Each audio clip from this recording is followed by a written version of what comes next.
మహబూబాబాద్ జిల్లా కలెక్టరేట్ సమీపంలో ఉద్రిక్తత తలెత్తింది. ఇక ప్రభుత్వ స్థలాల్లో పేదలు వేసినటువంటి గుడిసెలను తొలగించేందుకు అధికారులు యత్నించారు. అధికారులు వెనక్కి తిరిగి వెళ్లాలంటూ గుడిసె వాసులు ఆందోళనకు దిగారు. ఇక అంతేకాకుండా అధికారులకు పోలీసులకు వ్యతిరేకంగా వారు నినాదాలు చేపట్టారు. ఎమ్మెల్యే వచ్చే వరకు వెళ్లే ప్రసక్తే లేదని భీష్మించుకొని కూర్చున్నారు. క్రమంలో గుడిసె వాసులను పోలీసులు అదుపులోకి తీసుకున్నారు. 3 సంవత్సరాల నుంచి ఇక్కడే ఉంటున్నామని, ఇప్పుడు ఇలా గుడిసెలను తొలగించడం ఏంటని వారు వాపోతున్నారు.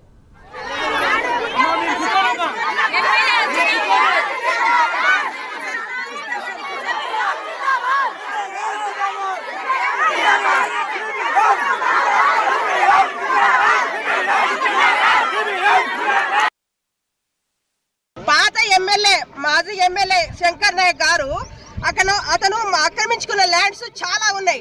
కాకపోతే మేము చూపిస్తాము, అక్కడే కట్టుకోండి, మీరు అక్కడ కట్టేయండి. కానీ ఇక్కడ పేద ప్రజలు ఎంత ఇబ్బంది పడుతున్నామో, మేము 3 సంవత్సరాల నుంచి పిల్లలు జల్లలతోని దోవలలా మేము ఉంటున్నాము. మీకు కార్యాలు కట్టడానికి ఎక్కడ తక్కువైనాయండి? మీకు ఎక్కడ లేకుండా ఉన్నాయి? ఇక్కడే కావాలా?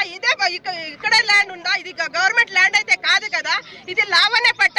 ఇది అప్పట్లో లావణ్య పట్ట కాబట్టి ఇది మాకు కావాలి ఈ భూమి.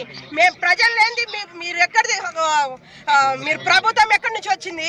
ప్రభుత్వం లేదు, మేము ఉంటేనే ప్రభుత్వము.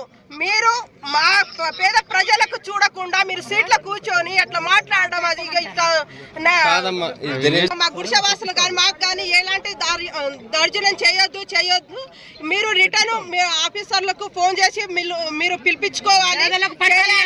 కానీ ఇక్కడ దాడులు కనుక అలా చేస్తే ఇక్కడ గుడిసెవాసుల మీద ఒక దెబ్బ పడ్డా, గుడిసెల మీద ఒక దెబ్బ పడ్డా కూడా మేమైతే అసలే ఊరుకోము.